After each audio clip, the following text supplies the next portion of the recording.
Guten Morgen. Usually it takes until right before Christmas that I get into the mood for hot chocolate, snow and winter projects. I'm one of those people that hold on to the orange leaves and autumn vibes for as long as possible. Seeing others get into the mood for Christmas right after Halloween always sets me into a set of panic. But this year I thought I should do something against it and just get ahead of all of it. I thought, why not embrace it and just start with the winter themed project to get into the mood for winter. So that's what we're going to do today. Since last year I made a dress inspired by icy lakes for this amazing collaboration with Rachel Maxey, I thought this year I could make something inspired by snow. So as you probably know, I always prefer to use materials I already have on hand for these kind of fun projects. And this is what we're going to do this time as well. So let's see what we have in our stash that maybe inspires us to do a snowy look. First of all, I've got some of these beautiful ivory white kind of cotton velvet. I don't think it's much left, so it will probably be a short dress, but I don't really mind that because I really want to use this fabric.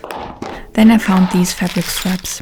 This is just a fabric swatch I got ages ago, but this here is every tiny scrap from a commission I made this year. I couldn't bring myself to throw them away because I really didn't want to waste any of these glass beads. So maybe we can use them for this project. Another thing I have that could be useful is this petticoat. It's from the white dress I made a few videos ago that I did end up taking apart. And its fluffiness somehow reminds me of snow, so I think maybe it can be useful as well. Further, I know I have some rest pieces of white lining fabric, so I think we have everything to start with this project. So with that, let's grab my sketchbook and design something.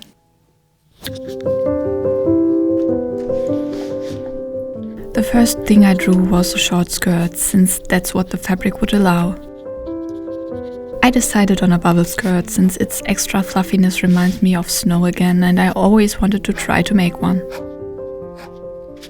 For the top I settled on a simple 18th century stays inspired look, since I thought it would complement the skirt well. I wanted the dress to be very simple but playful, and this combination worked best for this in my mind. I also added some highlights around the waist and top where I want to add the beads onto the dress. This could be some frozen parts or represent how snowy fields sometimes glitter in the sun.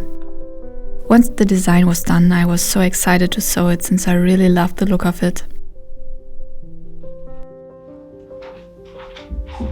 This project was more or less a spontaneous idea, so I didn't have a lot of time for it. And since making stays can take a lot of time, I knew I had to make them as simple as possible. Luckily, I had some old stays I knew I made in a hurry a long time ago, and they took only a few hours, so I tried them on to see if their pattern could be an option. Even though they weren't really up to my standards anymore, with a few tweaks on the pattern I could use them as a base. The main issues were the too wide armhole and the length of it being too short, but that would be easy fixes, so I took the stays off again and started with the pattern.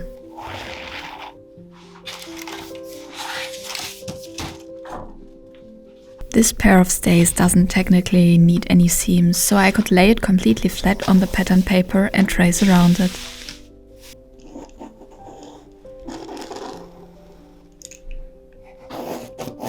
I decided that I wanted a seam in the center front so that I could build in a slight curve there.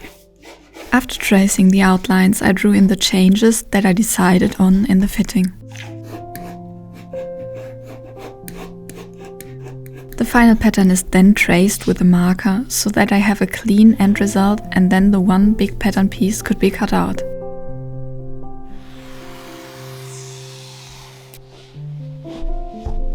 Then it was time to work on the inner structure of the stays.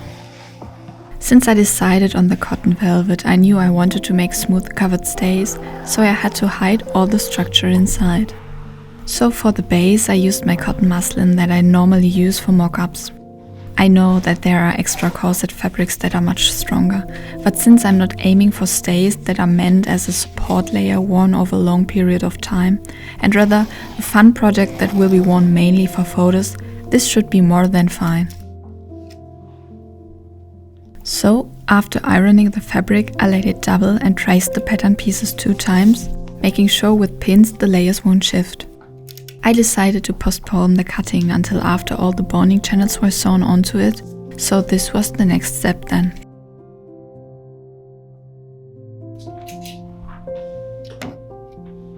Sewing all the boning channels on was very easy. Since all of what I'm currently working on gets covered later, I could simply draw all the lines onto the fabric and sew them straight down. I'm making sure to sew all the boning channels from top to bottom. It doesn't matter which way around you do it, as long as it's always the same direction. This is a simple trick to decrease those little bulks that sometimes appear in between the boning channels. The fabric always shifts a little bit, no matter how good you secure it together, and when only sewing in one direction, this happens evenly all around. After sewing all the boning channels and securing the bottom of the stays, I could then trim all the threads, which was very satisfying. With both layers strongly secured together, I could also add the seam allowance to the center front and top, and finally cut out the pattern piece.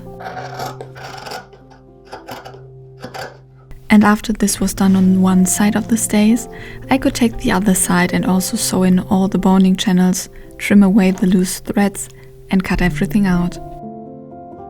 The final step before adding the boning was then to close the center front seam. The seam allowance could be used as additional boning channels as well, so I sewed them down too. Since the front seam was now the weakest point, I decided on reinforcing it with some small zigzag stitch. For stays that are meant to be very sturdy, I would recommend a different way to close the seam, but for this project this worked well.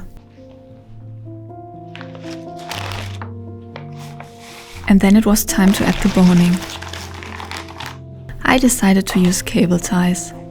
They are a weaker alternative for boning, but since I would use a lot of them, and once again, this pair of stays does not need to be the strongest one, they are more than enough. When using cable ties as boning, I only cut off the sharp edges after cutting, so that nothing pokes out at the top or bottom. I also learned over time that it's not so important which kind of boning you use, as long as you make sure it sits correctly within the corset. For this, I make sure that the boning is just a tiny bit smaller than the boning channel. I always use the line where the pattern piece ends as a guide to cut the boning a millimeter smaller.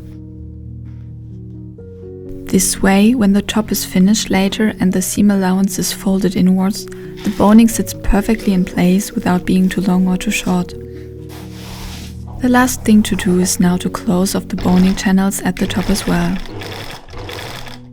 With the line sewn, you can now see how it lays right next to the actual end of the pattern piece.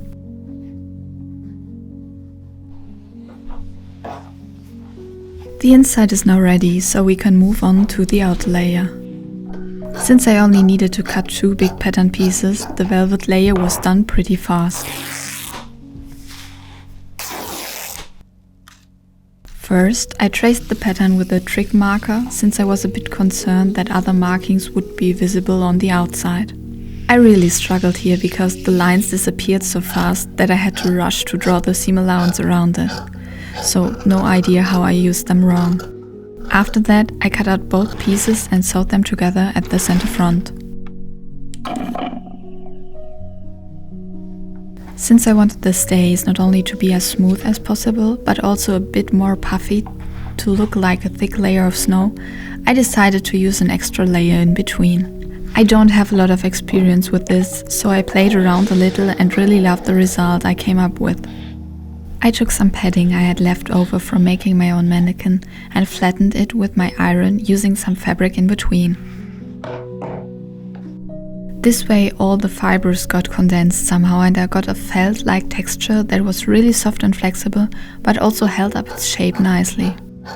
This was then cut into the same shape as the stays and sewn together at the center front as well.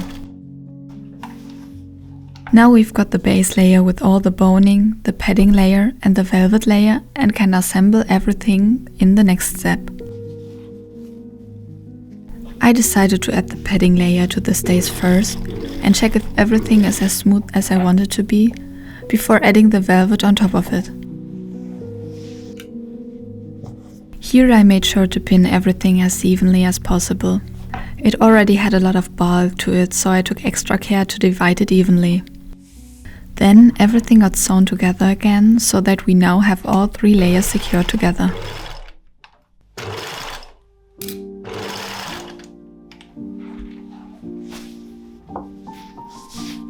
Next up, I worked on the lining for the stays.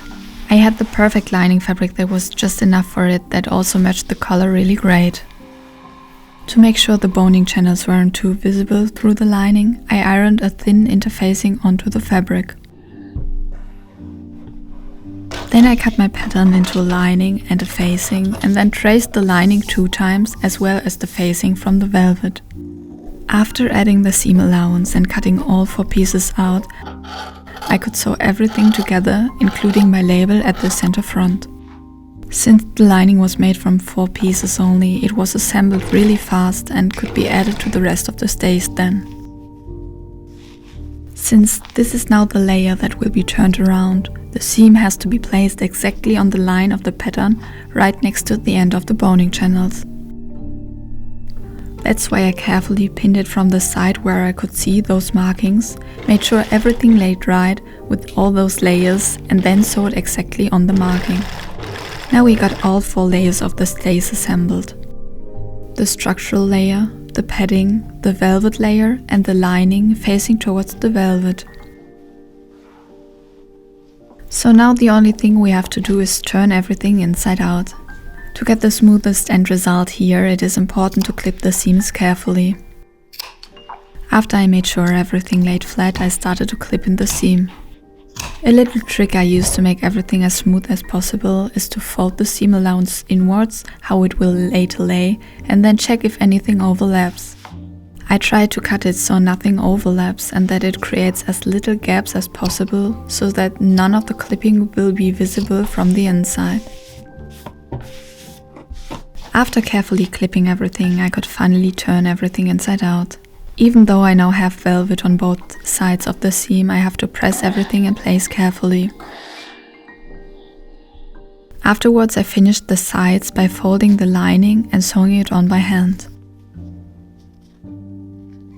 With all the sides secured, I could then close the bottom of the stays. I trimmed away the excess fabric here and could then work on the final thing of the stays, the eyelets. Here I used the previously made stays as a guide, marked all the places the holes needed to go, and then added eyelets to both sides.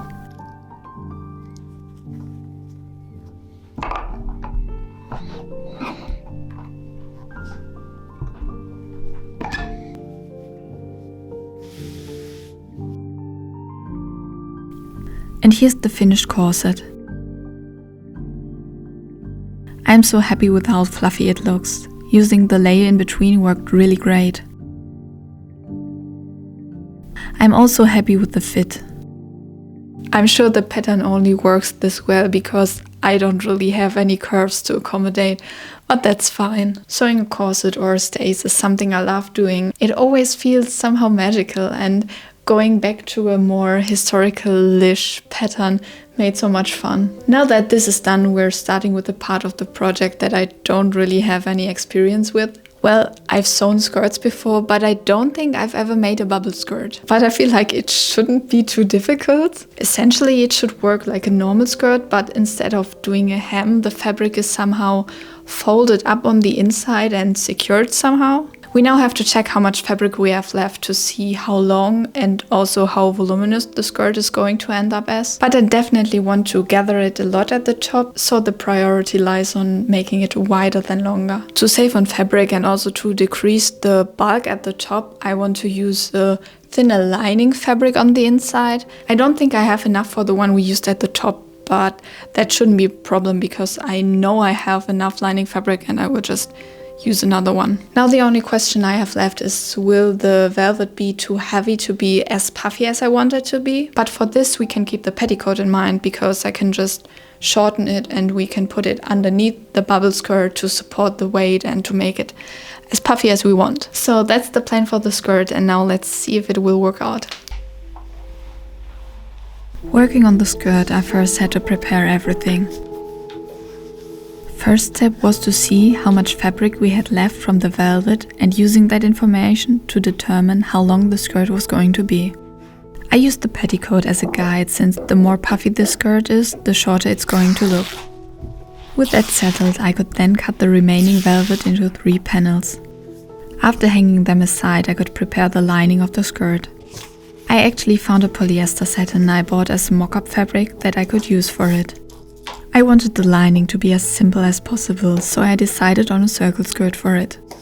For this, I prepared my pattern piece and could then cut out the correct length from the lining fabric with it.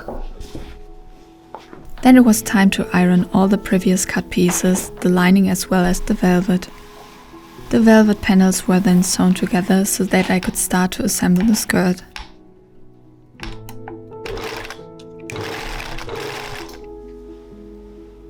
Working on the pleating, I'm not sure if I made it unnecessarily complicated, but for me it made a lot of sense. First, I decided on where I wanted the skirt to attach to the bodice, so I laid it out with some twill tape. With the determined length and the actual length of the fabric panels, as well as knowing how wide one fold of the velvet would be when doubled for more strength, I was able to work out how long each fold has to be. So I made a template with that measurement and started to fold the skirt panels. Then I sewed each fold to the previous one and continued this all around the skirt.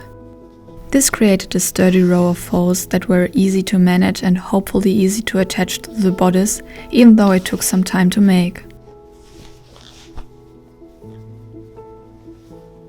Now that we are hand sewing for the foreseeable future, it's the perfect opportunity to tell you all about today's sponsor, FlexiSpot.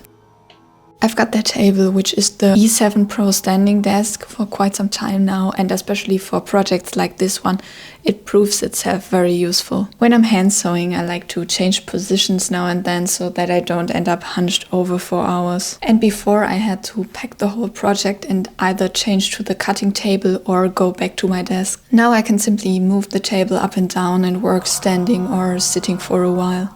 It's possible to customize the table for your needs, so I was able to pick a bigger tabletop size than I had before. And since they made sure to construct the table very sturdy, it also supports the bigger project with no problems. This means I can continue to work on my patterns while standing when the cutting table is occupied. I can work while standing during video editing or adjust the height of the table, move it down and so on it. The table comes with a 15 years warranty and free return in 30 days. If you are interested in one of those tables for yourself, I got great news for you. FlexiSpot's Black Friday sale begins now. You can grab the best discounts on FlexiSpot, including the standing desk, ergonomic chairs and more. Use the code YTE7P50 to save extra $50 on your E7 Pro standing desk, or check out FlexiSpot's website for other discounts. You also have the opportunity to win free orders. I attached their activity calendar here. Treat yourself to a comfortable workstation this Black Friday.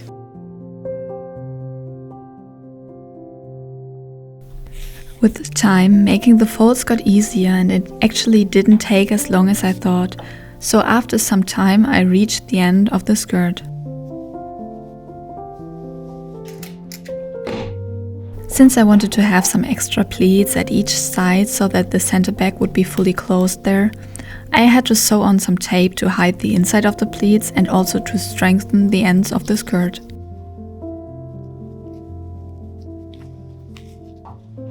After that, it was time to attach the velvet skirt to the bodice.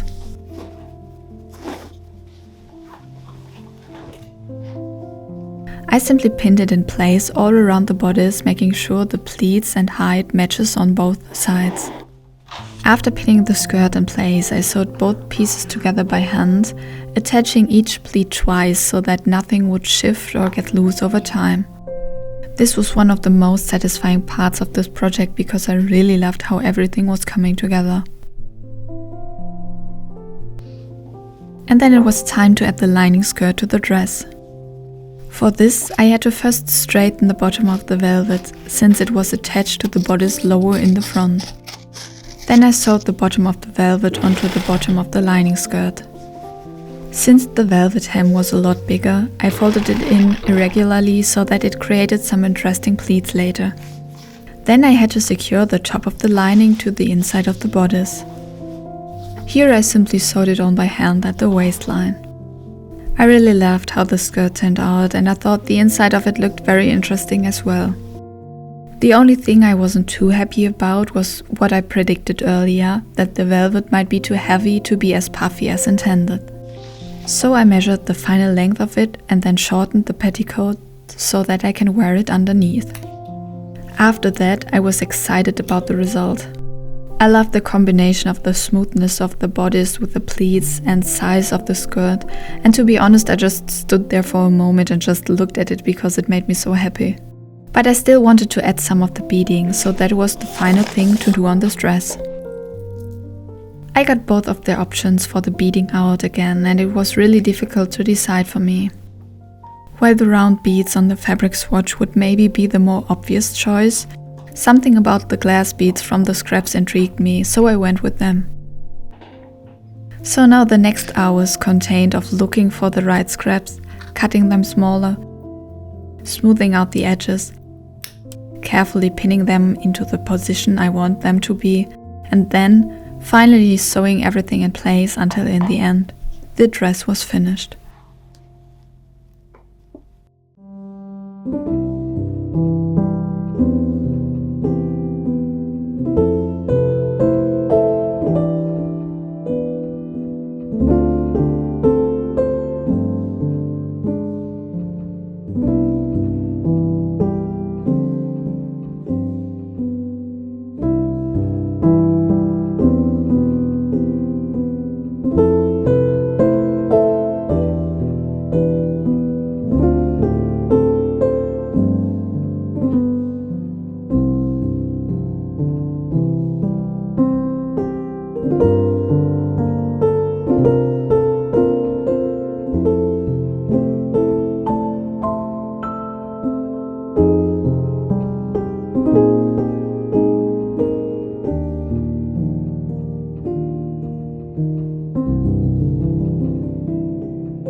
Hi, we just finished filming the reveal, and if you don't know by now, I really love the dress. I think it's so beautiful. I can't even say why I like it so much. It's just the shape, and I really enjoyed making the bubble skirt as well. I think the stays turned out really well with how smooth they are, and the combination of everything is just better than I imagined, and it's so nice when a vision you have turned out better than you imagined. I think that's just very rewarding. So we actually filmed another reveal before, because shortly after I finished the dress it actually started to snow, and of course I just put on the dress, ran outside and tried to film a reveal, but the minute I got outside it started to rain. So this is our improvised set because it didn't snow after that. It is inspired by the set that Rachel Maxey did for our collaboration, so if you haven't seen those videos yet, I would totally recommend to go back and watch them, because it was so much fun to make the dress, and also Rachel's video about it turned out so beautiful. I'm already working on the next dress and it makes so much fun, so I will now have to put everything away and continue working on that. I also want to thank FlexiSpot again for sponsoring today's video. If you want to get one of those tables for yourself, please remember to use my code. I hope you liked today's video. If you did, feel free to like it and subscribe to my channel. And until next time.